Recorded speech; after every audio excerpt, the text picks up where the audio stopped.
que tenha tido um dia abençoado, que experimente nos próximos dias também dias abençoados na presença do Senhor. Amém? Santo, santo, santo é o Senhor dos exércitos, toda a terra está cheia da sua glória. Que a gente não abra mão dessa confissão, principalmente nesses dias em que a gente vê também um mundo que a Bíblia já nos disse, jaz no maligno, cada vez mais afundado naquilo que Satanás oferece. Mas nós cremos na terra que está cheia da glória do Senhor. Nós acreditamos no nosso bairro, na nossa casa, na nossa cidade, no nosso estado, no nosso país, cheio da glória de Deus. Amém? E que sejam dias abençoados do Senhor para a sua vida. Eu estava estudando a palavra e o pastor Jefferson usou uma mesma expressão que eu usei hoje enquanto estudava a palavra. Temor e tremor. Que não seja só mais um sermão, que não seja só mais um seminário para vocês, que não seja só mais um tempo em que você acesse mais alguns versículos bíblicos, mas que seja um tempo de revelação do Espírito Santo de Deus para cada um de nós. Amém? Que seja um tempo em que aquilo que nós precisamos aprender, e porque o pastor Jefferson disse que todo ano faz esse seminário, né, meu amigo? E eu falei assim, a gente corre muito risco de se repetir, né, quando você todo ano, mas o pastor de uma das maiores igrejas do mundo, se não da maior igreja do mundo, David Oruchu, ele disse que um sermão que não pode ser pregado 2 vezes não deveria ser pregado nenhuma única vez. Eu tinha muita crise quando Deus me orientava a repetir um sermão. Não, Deus, eu preguei esse sermão, eu não sei se você faz isso, mas eu anoto a data. Então, às vezes, Deus trazia uma mensagem à minha memória, e eu falava assim, não, eu já tenho esse sermão pronto.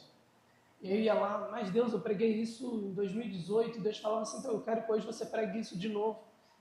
A mesma igreja, o mesmo povo, disse, Deus, vão achar que eu não estou mais estudando a Bíblia. Deus sempre me confronta nisso. Um sermão que não pode ser pregado 2 vezes não deveria ter sido pregado uma única vez. Quanto mais a gente explora a revelação da palavra de Deus, mais nós somos moldados àquilo que Deus deseja operar nas nossas vidas. Eu quero falar com você sobre Deus, o homem e a santificação. Abra sua Bíblia, por favor. Nós vamos começar lendo 2 textos. O primeiro deles está em Levítico, capítulo 19. Levítico, capítulo 19. Glória a Deus.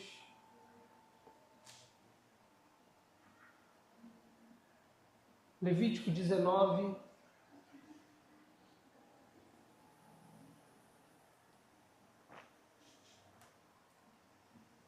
Versículos 1 e 2 diz assim: Disse o Senhor a Moisés: Fala a toda a congregação dos filhos de Israel e dize-lhes: Santos sereis, porque eu, o Senhor vosso Deus, sou santo. Agora abra por gentileza 1 Pedro capítulo 1. 1 Pedro capítulo 1. Nós vamos ler dos versos 13 ao versículo 16. 1 Pedro capítulo 1, versículos 13 ao 16, diz assim: Por isso, cingindo o vosso entendimento, sede sóbrios e esperai inteiramente na graça que vos está sendo trazida na revelação de Jesus Cristo. Como filhos da obediência, não vos amoldeis às paixões que tinhais anteriormente na vossa ignorância. Pelo contrário, segundo é santo aquele que vos chamou, tornai-vos também vós santos em todo o vosso procedimento, porquanto escrito está: sede santos, porque eu sou santo. Amém? Feche seus olhos. Pai, nós te louvamos pela sua palavra. Nós te louvamos, ó Deus, porque Tu és um Deus que sempre, como fonte inesgotável, tem água fresca, pura, para derramar sobre as nossas vidas. Nós não estamos aqui nesses dias, ó Pai, simplesmente porque não fomos viajar. Nós não estamos aqui esses dias, ó Pai, simplesmente porque não tínhamos o que fazer. Nós escolhemos estar aqui. E o desejo do nosso coração é que o Teu Espírito Santo, que está presente neste lugar, continue tendo liberdade para ministrar as nossas vidas. Liberdade, Senhor, para nos esclarecer, liberdade para nos ensinar, liberdade para nos confrontar, liberdade para nos despertar, Senhor, e nos capacitar a atender o anseio do Teu coração, que é uma igreja de crentes em Jesus, santo como o Senhor é santo, Pai. Pai querido, que Tu tenhas liberdade de abrir a nossa mente e de nos fazer compreender, entender, ó Pai querido, Teu amor, Tua graça e, Pai querido, nos transformar de maneira que só se perceba o Senhor nas nossas vidas. Para que a nossa casa, para que o nosso bairro, para que os lugares onde formos e estivermos, ó Deus, o Teu nome seja exaltado através de cada um de nós. Fala conosco, Senhor. Tira de nós o medo, tira de nós a preocupação, tira de nós a covardia muitas vezes, tira de nós a religiosidade, Senhor, que nos faz muitas vezes imaginar que nunca precisamos de mais uma porção de revelação, que nunca precisamos de mais uma porção de conhecimento, e nos ajuda também a compreender que não é somente sobre a letra, que não é somente sobre algo que está escrito, mas sobre algo que precisa ser internalizado e arder e queimar dentro de nós, Pai. Nos ajuda, Jesus. Essa é a nossa oração, em nome de Jesus. Amém e amém. Amém? Nós lemos inicialmente 2 livros, Levítico 19 e 1 Pedro, que trazem declarações muito semelhantes de Deus. Eu quero falar sobre Deus, o homem e a santificação. Por que Deus, o homem e a santificação? Porque a santificação, ela é, na verdade, resultado dessa interação entre Deus e nós, homens. O desejo de Deus é que a gente viva uma vida de santidade ou uma vida de santificação. E há 2 textos bíblicos, um no Antigo Testamento, um no Novo Testamento, e eu fiz questão de buscar isso para que a gente compreenda que a santificação ela é uma doutrina, e ela é uma das bases da vida cristã, e você já deve saber disso. E ela não é uma doutrina apenas com voz, com vida no tempo da graça.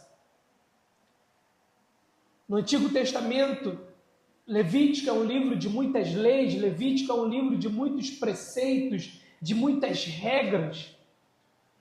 Deus se encarrega de dizer assim: olha, Moisés, fala para a congregação, comunica ao meu povo, fala aos filhos de Israel, cumpridores da lei. Mas desde já há uma preocupação no coração de Deus em dizer: sejam santos, vivam uma vida de santidade, e como sempre Ele se coloca como modelo, porque eu, o Senhor vosso Deus, sou santo. E aí vem tempo da graça, manifestação de Cristo como Senhor, Salvador, a revelação do Verbo que se faz carne, e a graça de Deus abunda sobre as nossas vidas. Vivemos então a nova aliança. E diferente do que muitos imaginam, a nova aliança também está nos trazendo uma recomendação. A nova aliança também está nos trazendo um imperativo. A nova aliança, também está nos convocando para uma vida de santidade. É onde Pedro vai dizer: olha, gente, vocês precisam cingir o vosso entendimento, vocês precisam alcançar um entendimento tão pleno, tão completo em Deus, viver uma vida de sobriedade, compreender a graça que está derramada sobre vocês, a ponto de não sentir necessidade, a ponto de não conseguir mais se amoldar às paixões que vocês tinham anteriormente. Pedro está dizendo, quando você vive uma vida na ignorância, é natural que a sua vida seja muito atravessada por inúmeras paixões. Porque a ignorância nos faz falhar. A ignorância nos faz errar em muitas coisas, irmãos. Às vezes, por ingenuidade, você já caiu num golpe. Quantos de nós já entramos aí na internet e verificamos que um tio, uma avó, uma mãe, alguns de nós mesmos, já não caímos num golpe? Porque nos prometeram alguma coisa. Porque nos disseram que nós ganharíamos algo. Eu sempre tive muito receio, por exemplo, com essas estratégias de marketing multinível. De vez em quando eu era abordado por algum conhecido, cara, estou fazendo parte de um marketing muito bom, que aí você entra, aí você traz mais não sei quantas pessoas, vou te mostrar aqui um vídeo do fulano, olha a vida de fulano, em um ano, olha o carro do fulano, olha a casa do fulano. E aí, irmãos, a gente vai, por conta da ignorância, cedendo, porque nós temos necessidades. E a nossa geração atual, a maioria das nossas necessidades, ou são emocionais ou são financeiras. E adivinha o que os golpistas nos oferecem? Dinheiro fácil ou amor fácil. E aí a gente cai no golpe. E já tem a frase, né? O golpe está aí, cai quem quer. Pedro ensinando a igreja está dizendo, olha, agora vocês são filhos da obediência. Vocês não podem se amoldar às paixões que vocês tinham no tempo da ignorância. Ele está dizendo, é ruim falhar por ignorância, mas ainda é compreensível. Mas agora vocês são filhos da obediência. Quantos filhos da obediência nós temos aqui essa noite? Pedro está dizendo, vocês não podem se amoldar ao que vocês se amoldavam, às paixões que nutriam vocês anteriormente na vossa ignorância. E aí ele oferece qual é o modelo que a gente vai seguir, porque Deus nunca vai nos chamar a abdicar de alguma coisa, Deus nunca vai nos chamar para renunciar a alguma coisa, sem não nos apresentar algo muito mais saudável, algo muito mais poderoso, algo muito mais capaz de nos transformar. E aí ele lança, Pedro vai dizer, pelo contrário, a maneira de não se amoldar às paixões da ignorância, a maneira de viver como filho da obediência é, segundo é santo aquele que vos chamou, tornai-vos vós também santos. Em algumas áreas da nossa vida, não. Em todo o vosso procedimento, porquanto escrito está, sede santos, porque eu sou santo. Então, em Levítico, Deus está dizendo, olha, eu sou santo, eu quero que vocês sejam santos. Mas ali é uma lei. Ali é uma série de requisitos, ali é uma série de preceitos. A gente olha para o Novo Testamento, para o tempo da graça, para a dispensação da graça, e a gente imagina, olha, vai ser uma vida muito mais leve, vai ser uma vida muito mais legal de se viver, será que a gente vai precisar mesmo dar conta de tantas coisas? E Deus vai dizer no Novo Testamento, eu quero que vocês sejam santos porque eu sou santo. Porque é uma doutrina, e uma doutrina, ela está para além de tempos e estações. Uma doutrina está para além das condicionalidades, está para além se nós estamos no Brasil ou fora do Brasil, se nós estamos no verão ou no outono. Uma doutrina é uma base fundamental, elementar, para que a nossa vida cristã tenha sentido. E se nós queremos nos parecer com Jesus, nós precisamos ser santos como Ele foi, como Ele é. Spurgeon disse que a santidade é o lado visível da salvação. Como é que eu externo a minha convicção de salvação? A gente brinca muito com isso, né? Quando alguém vai no Vale da Morte, né? Flerta assim com a morte, aí volta. Aí a gente fala, tem certeza da salvação? Não. Quando alguém esboça um medo, uma preocupação, eu tenho medo de voar. Mas você tem certeza da sua salvação, não? E a maioria de nós dizemos que sim. Glória a Deus por isso. Mas como é que a gente vê? O que torna essa salvação visível nas nossas vidas? Spurgeon disse que é a santidade. A vida de santidade é que torna visível a salvação que nós experimentamos em Cristo Jesus. Palavras como santificação, santidade, a própria palavra santo, elas têm algumas origens, além da que nós estamos lendo no português. Em hebraico significa kadash, ou kadosh, separado, consagrado. No grego, agios ou agiasmos, consagração, purificação. Não são palavras inventadas, são palavras que possuem raiz e revelam exatamente o interesse de Deus em operá-las nas nossas vidas, em contar com a nossa contribuição para que a gente manifeste isso no nosso dia a dia. O seminário é um seminário de santidade, mas ele acaba, que dia? Terça-feira? E aí começa o nosso desafio de permanecermos numa vida de santidade. Porque seminário, culto, congresso, conferência, tem começo, meio e fim. A vida não. O seminário é de santidade, mas o chamado que Deus está nos fazendo é para uma vida de santidade.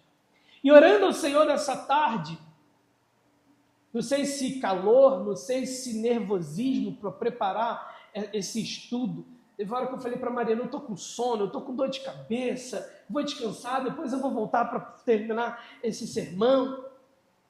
Eu comecei e eu pensei muito, né? E pensar dói, eu acho que por isso que eu fiquei com dor de cabeça. Eu comecei a refletir que existe uma escassez, irmãos, no ensino sobre santidade nos nossos dias. Eu sou convertido já tem alguns anos. Março vai fazer 25 anos que eu tive encontro com Jesus. E dos últimos anos para cá eu não tenho ouvido, não tenho estado em cultos, não tenho assistido sermões, não tenho visto movimentos como esse, em que a santidade tenha sido o tema principal.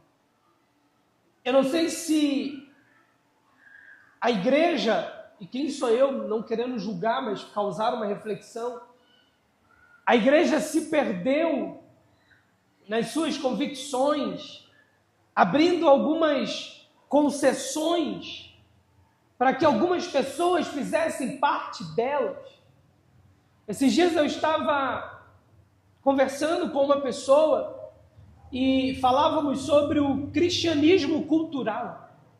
Nós estamos vivendo um tempo do cristianismo cultural. Que cristianismo é esse? Posso citar aqui e você vai entender. Um monte de artistas dos nossos tempos que não abdicaram de absolutamente nada, mas se perguntado qual é a sua religião, adivinha o que eles vão dizer que são? Cristãos. Porque é um cristianismo cultural. Não é um cristianismo que propõe mudança de vida. Não é um cristianismo que oferece uma cruz. Pelo contrário, é um cristianismo que muitas vezes oferece o conforto ao invés do confronto. E a santidade é algo que nos desafia. Eu lembro quando novo convertido, adolescente, hormônio não se converte. Você sabe disso, né? E o que o adolescente tem demais no corpo dele? Hormônio. E eu lembro que eu ficava ali lutando contra as paixões da minha carne, contra os desejos que a minha carne tinha. E eu ia jejuar, e eu ia orar, Então eu terminava o meu propósito de jejum, me trancava dentro do banheiro, abaixava a tampa do vaso e ali estava o meu altar. Era o lugar onde eu vencia as minhas guerras contra a concupiscência da carne, contra o hormônio que gritava dentro de mim, porque na igreja se pregava sobre santidade. Porque na igreja nós éramos confrontados a abrir mão de tudo aquilo que não agradava a Deus, nós éramos alertados sobre o risco de entristecer o coração de Deus. O tempo passou, os evangélicos cresceram, são capazes de decidir uma eleição no Brasil. Mas junto com isso, a reboque de tudo isso, veio também o cristianismo cultural. Qual a sua religião? Eu sou evangélico. Mudou de vida? Não. A falta de entendimento nos afasta da realidade que Deus quer para a nossa vida. E aí a gente tem grupos de pessoas que se julgam santos, que se tornam juízes, que se tornam árbitros da vida uns dos outros. No outro extremo, a gente tem aquele que, por não entender a doutrina da santificação, não a busca porque já entendeu, ou acha, ou alimenta, ou acredita a ideia de que não vai conseguir se tornar santo. Você olha para alguém, irmãos, essa pessoa tem tempo de vida cristã, e muitas vezes isso é associado a um padrão de santidade. Isso não significa absolutamente nada. No outro extremo, a gente tem alguém que está ali lutando contra os seus pecados, mas está ouvindo o irmão que, como fariseu, ora 3 vezes ao dia, jejua, dá dízimo, prega, grita pelas praças. E aí o publicano está dizendo: Deus, eu não vou conseguir ser santo como esse camarada é santo. Irmãos, a santificação é um processo. A santificação é um processo progressivo. Vou dar alguns exemplos bem claros para vocês. Quantos aqui tem um telefone? Todo mundo aqui tem um telefone? Ou a grande maioria? Ok. Esse seu telefone se chama produto final. Quando esse telefone chegou na vitrine da loja, na página da internet onde você comprou, quando você adquire o seu telefone, abre ali, liga, nossa, que legal. Isto aí se chama um produto final. Mas o seu telefone, ele não é isso daí, desde quando ele começa a ser criado. O seu telefone, ele é todo fragmentado. O seu telefone, ele é todo setorizado. Há áreas, há placas específicas nos nossos telefones responsáveis pelos comandos que vamos acionar a partir do toque na tela.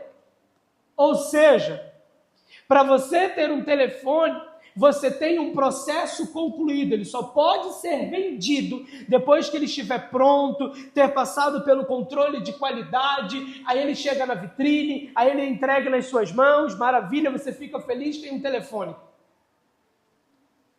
Mas ele foi todo planejado, ele foi todo processado, ele foi todo pensado, houve tempo, houve setores específicos que trabalharam para que você tivesse esse produto final.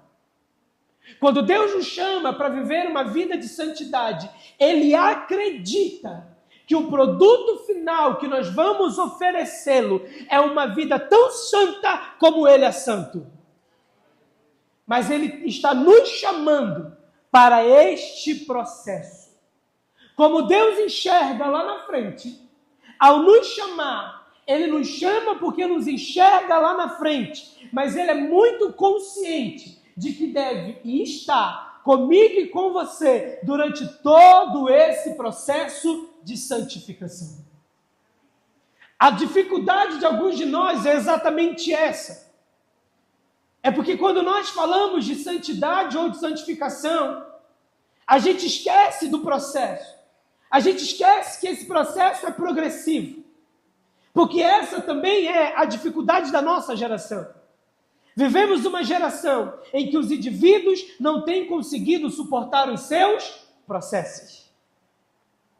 Tudo muito rápido. A tecnologia nos possibilitou isso. Eu tenho um irmão que está morando em Santa Catarina. E aí ele faz chamada de vídeo. Eu, como psicólogo, faço atendimento online. Então eu atendo pessoas da Holanda, eu atendo pessoas de Nova York, eu atendo pessoas da Argentina, eu atendo pessoas do Canadá. Graças a isso aqui, louvado seja Deus.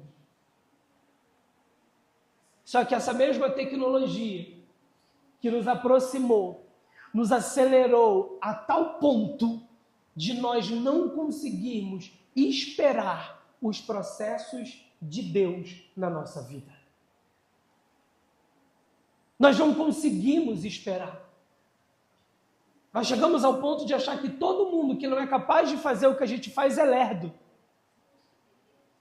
Não tenho paciência para fulano. Só que a gente esquece que em algo que a gente tem dificuldade, alguém pode estar achando a gente lerdo, hein? E a gente abandona os processos. A gente vai largando os processos de mão. E quando a gente fala da doutrina da santificação como processo, isso é muito real. Porque muitas pessoas desistem do chamado, muitas pessoas abdicam da identidade que Deus tem para elas, de ser santo como Ele é santo, porque quer o processo como um produto final, quer a santificação, como um produto final, e esquece que ela é um processo, e nós vamos precisar aprender a suportar os processos de Deus nas nossas vidas. Esse processo é um processo de cooperação. Existe uma parceria entre Deus e o homem. Deus quer a nossa santificação, amém? E Ele quer muito, mas não é um ditador que te deu um prazo, que estabeleceu regras e disse, olha, até tal dia, até tal momento, eu preciso que você se torne um homem, uma mulher santa.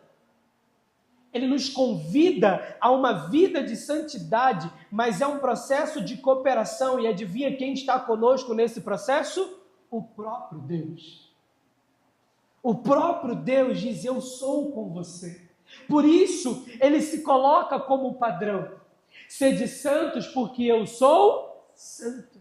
É como se Deus estivesse dizendo, se você se inspirar em mim de fato e verdade, se você misturar a sua vida com a minha, não tem outro jeito. A consequência do nosso relacionamento de intimidade e de comunhão é, você será santo como eu sou santo. Deus não largou você e disse, olha, se vira, busca uma vida de santidade e lá no final a gente se esbarra. Se vira, vai viver, busca aí as tuas estratégias. Não. Sede santo porque eu sou santo. Se você decidir viver em santidade, se você decidir santificar a sua vida, Deus está dizendo, eu estarei sempre aqui, sendo o principal modelo em quem você pode se inspirar. Eu serei sempre o mesmo, desejando inspirar você para viver uma vida de santidade. Abra sua Bíblia em 1 Pedro, capítulo 1. 1 Pedro, capítulo 1, versículos 1 e 2.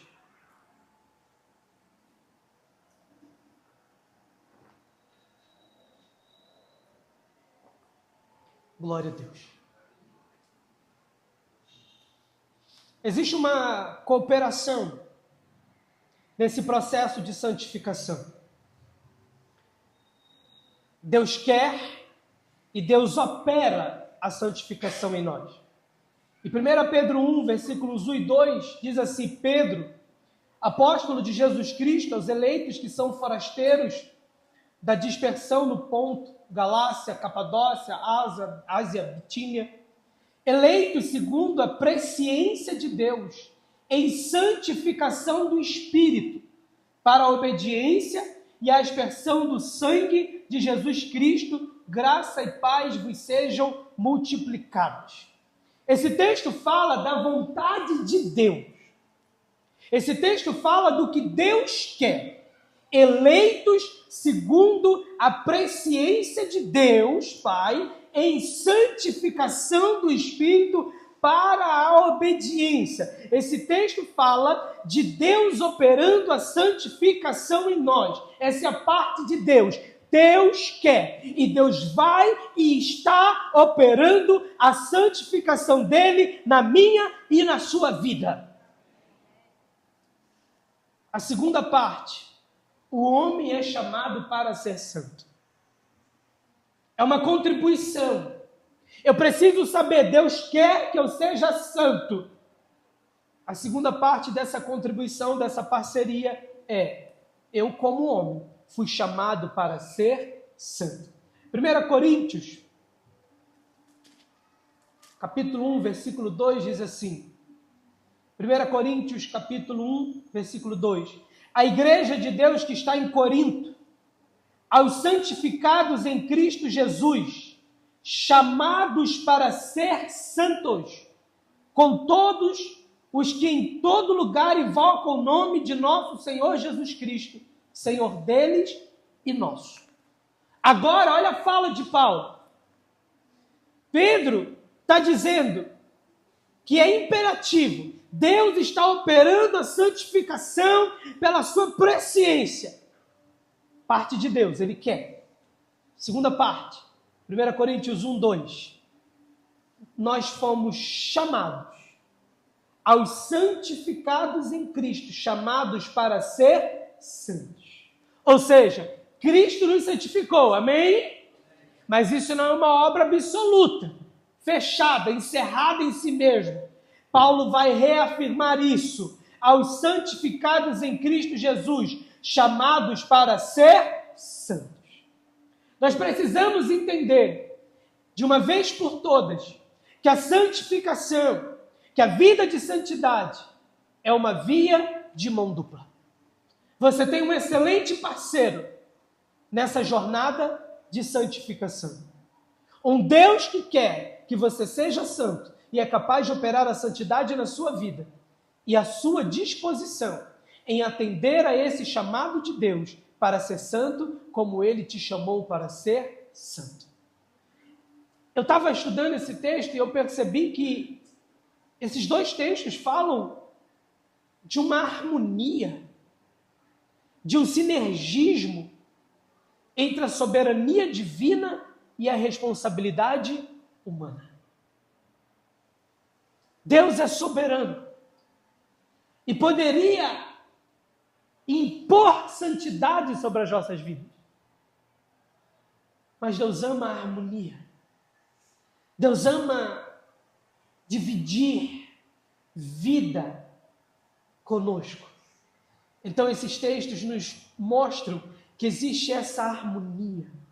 Um Deus soberano, maravilhoso, grandioso, poderoso, Rei dos reis, Senhor dos senhores, onisciente, onipotente, onipresente, acreditando em mim e em você, que seremos suficientemente responsáveis para buscarmos uma vida de santidade.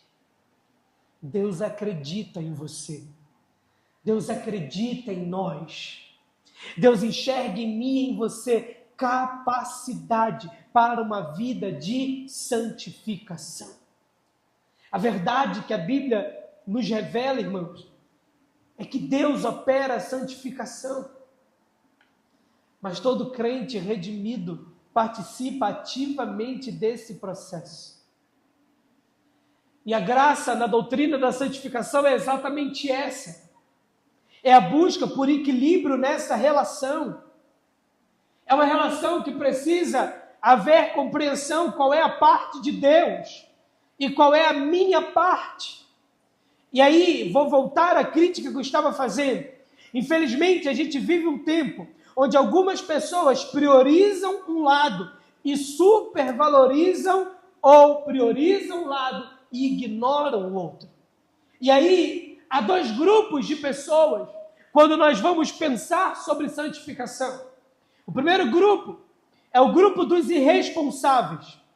Há quem pense, irmãos, que como a santificação é uma obra operada por Deus, nós não precisamos fazer absolutamente nada no nosso desenvolvimento espiritual. Não.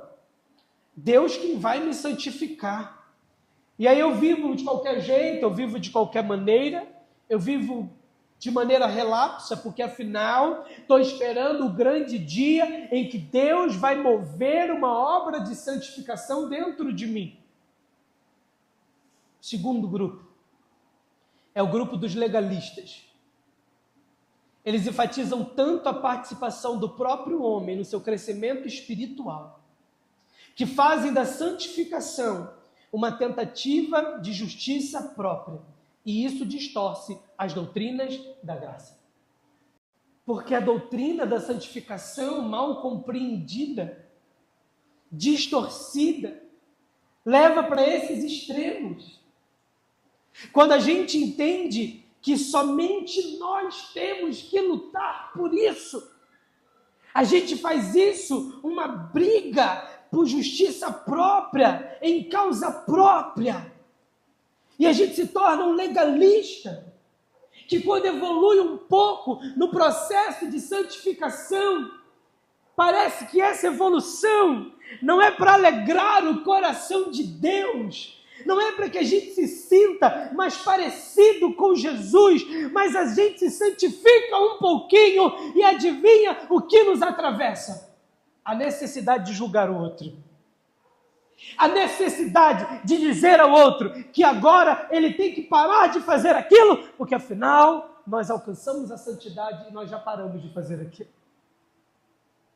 E aí a gente liberta dos nossos pecados, glória a Deus por isso. Começamos a, da nossa maneira, desejar que os outros sejam libertos dos seus pecados. No outro extremo, os irresponsáveis, que atribui tudo isso a Deus. Só Deus pode desenvolver isso. Há um texto em Filipenses capítulo 2, eu vou ler rapidinho. Filipenses capítulo 2, versículos 12 e 13.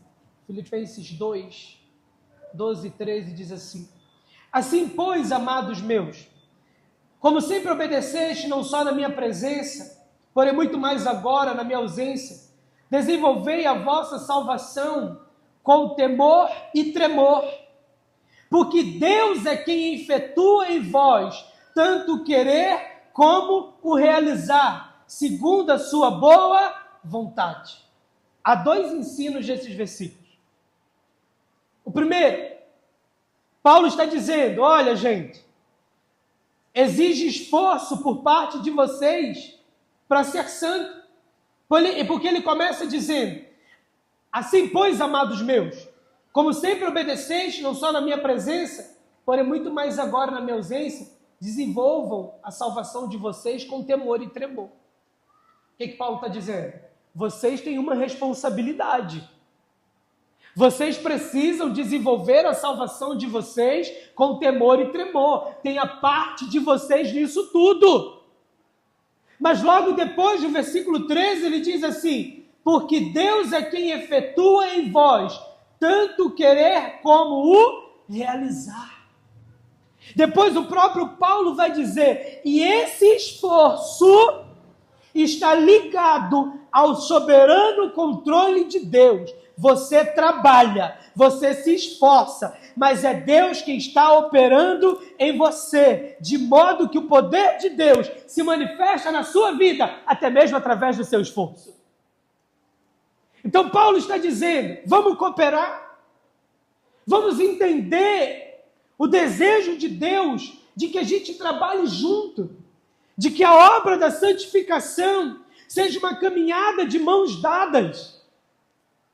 Eu uso sempre um exemplo nas minhas sessões, quando eu vou começar o primeiro atendimento, primeiro dia que eu conheci um paciente.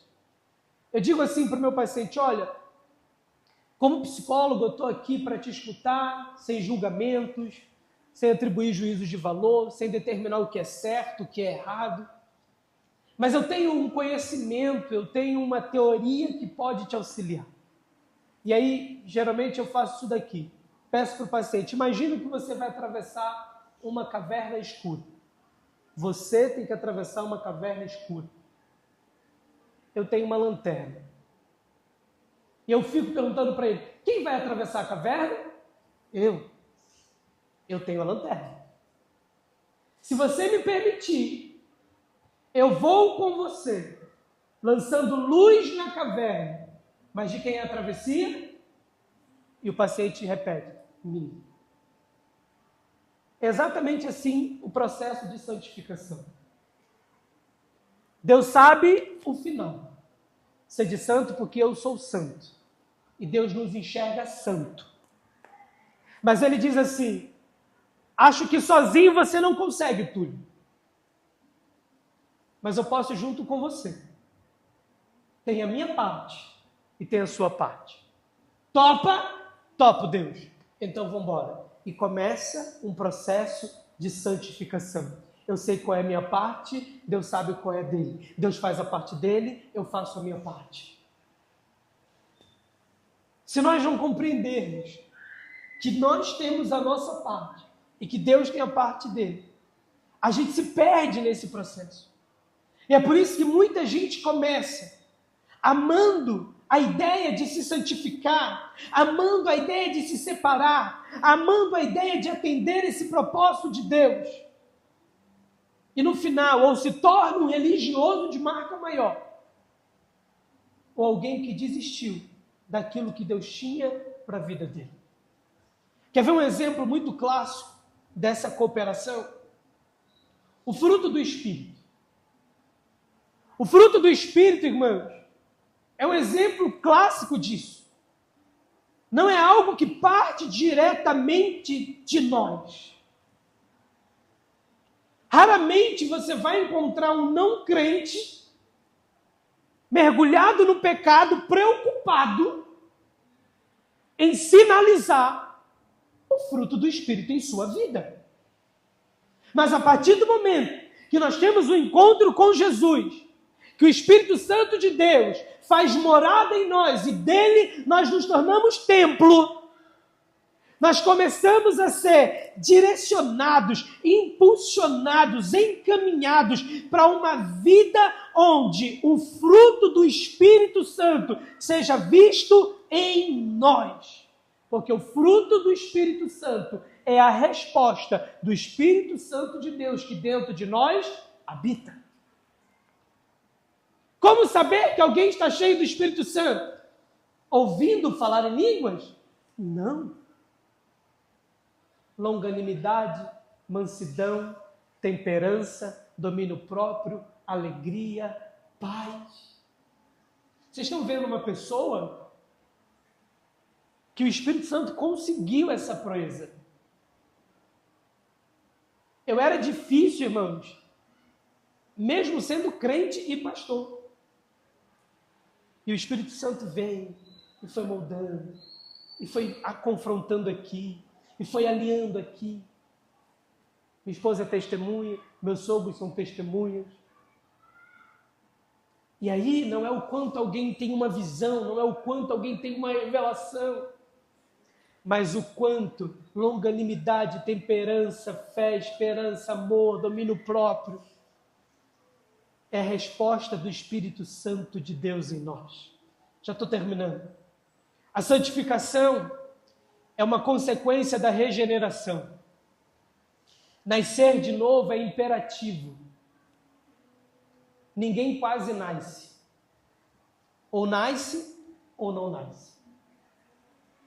E aí, para vivermos uma vida de santificação, precisamos viver uma vida regenerada. Quando eu e você nascemos de Deus, nós somos vivificados. As coisas velhas se passaram, eis que tudo se fez novo. Uma nova vida. Nós fomos chamados a andar em novidade de vida. Quando nós nascemos em Deus, nós somos vivificados dos nossos delitos, nós somos vivificados dos nossos pecados, e a maneira de romper diretamente com essa vida de delito e pecado é abraçando o processo de santificação.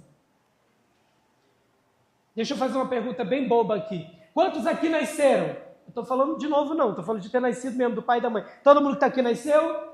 Ninguém aqui nasceu de inteligência artificial não, né? Glória a Deus. Você nasceu. Que maravilha. Mas você precisou de alguns processos para que você crescesse. Eu, particularmente, não cresci muito, né? Meu processo também resolveu um pouco mais rápido. Deus falou, vai ficar com 1,65. Entenda uma coisa. Regeneração é nascer. Santificação é crescer. Você não cresce espiritualmente quando você assume uma função na igreja. Você não cresce espiritualmente quando você se torna um pregador, um ministro, um músico. Você cresce espiritualmente quando você compreende o processo de santificação. E é por isso que muitas vezes a gente vai olhar para muitos altares. A gente vai enxergar pessoas que, como um cometa, cresceram, se tornaram uma potência no altar. Porque associou-se crescimento ao exercício de uma função. E longe de mim criticar. Quanto mais músicos, quanto mais pregadores, quanto mais intercessores, quanto mais líderes, melhor. Mas exercício de função não pode estar ligado a uma vida de santificação. E muitas vezes as pessoas assumem funções. Fulano cresceu. Mas ele já se perde no seu processo de santificação. Porque santificação é mortificação. Santificação é quando a natureza pecaminosa é subjugada, é enfraquecida. E sabe o que nós precisamos pensar? É que a natureza pecaminosa ela não é arrancada de nós. Paulo pediu tanto isso. E o máximo que ele ouviu de Deus foi: a minha graça te basta, e o meu poder se aperfeiçoa na sua fraqueza. Paulo, o desafio não é zerar uma vida pecaminosa, não ser arrancada de você a vida pecaminosa, mas é que você, junto comigo, no processo de santificação, consiga subjugá-la, consiga enfraquecê-la, porque aí o meu nome é exaltado na sua vida. Essa é a graça, esse é o brilho da vida de santificação.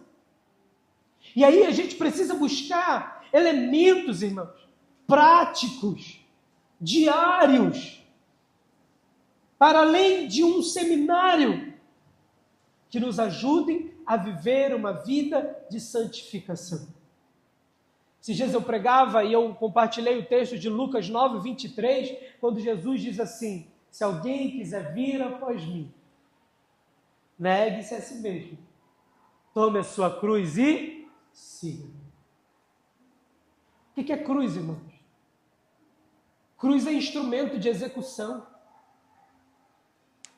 Cruz é lugar de morte. Jesus está dizendo, para me seguir, precisa de cruz. E se eu carrego uma cruz, significa que quanto mais eu carrego essa cruz, mais eu tenho que morrer enquanto eu carrego essa cruz. O processo de santificação é para carregar a cruz. E como é que a gente carrega a cruz diariamente nesse processo de santificação? Jejuando, estudando a palavra, tendo uma vida de oração, buscando comunhão entre os remidos e redimidos do corpo de Cristo, uma vida de adoração, buscando o direcionamento providencial de Deus para a sua vida. Tudo isso para que o pecado não seja mais o padrão das nossas vidas. A gente quer muito um toque de poder, a gente quer muito como que liga e desliga um interruptor, que Deus faça algo na gente e que a gente nunca mais tenha que buscar a santidade. Eu preciso te frustrar. Mas isso não se dá dessa maneira automática que nós gostaríamos. Coisa boa seria se santificação fosse ligar e desligar. Vou tocar um botão aqui na vida do meu filho e ele vai se tornar um santo. Não. Nós estamos falando de um processo. E nós vamos precisar diariamente buscar isso. E nós vamos precisar trazer para as nossas vidas, aí sim, uma cultura de devoção, uma cultura de entrega, uma cultura de vida derramada diante do Senhor. Como diz a palavra, nos revestir de um novo homem, criado para ser semelhante a Deus em justiça e em santidade, provenientes da verdade. Não há uma fórmula mágica.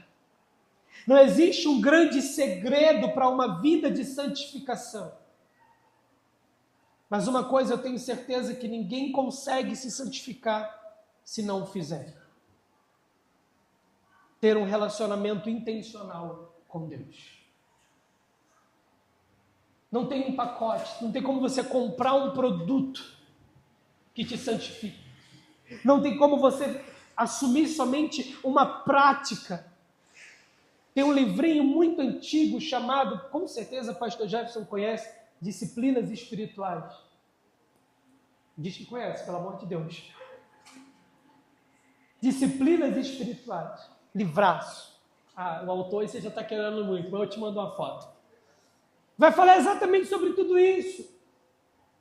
Oração, jejum, estudo da palavra, comunhão entre os santos. São disciplinas. Irmãos, o que nós precisamos para viver uma vida de santidade é uma vida com elementos que nos tragam uma vida de disciplina, num relacionamento intencional com Deus. Eu preciso de Deus, eu preciso me relacionar com Deus. Perdão. A parábola do filho pródigo tem um ensino muito precioso sobre isso. 2 filhos de um mesmo pai. Um filho que viveu de maneira irresponsável porque achava que a função de cuidar, que a função de prover, que a função de fazer todas as coisas era do pai. E o que ele faz? Vai viver de maneira irresponsável. Tem o outro filho, o legalista. Eu não posso sair daqui, eu tenho que trabalhar, eu tenho que cumprir meus ofícios, eu tenho que pelejar em causa própria. E um só foi despertado quando o outro voltou.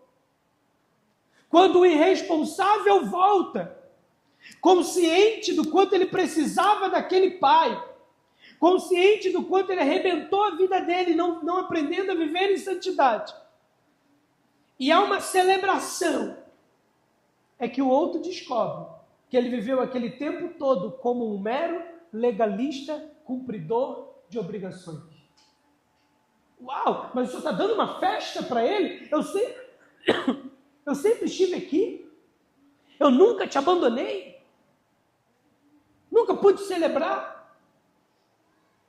Como se o pai estivesse dizendo, você viveu o seu processo fazendo um esforço sozinho, sem contar comigo.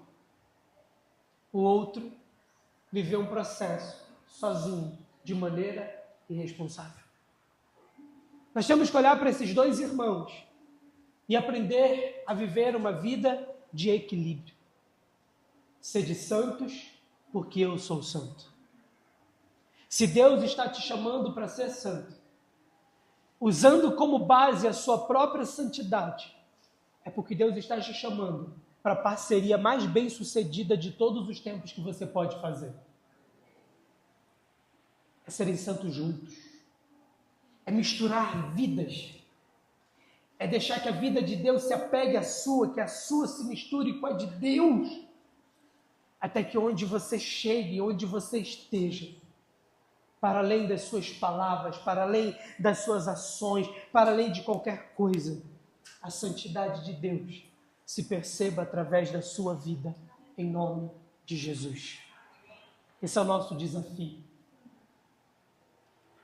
Deus olha para o homem e acredita no nosso potencial para vivermos uma vida de santidade. Amém? Recebam essa palavra da parte de Deus, em nome de Jesus.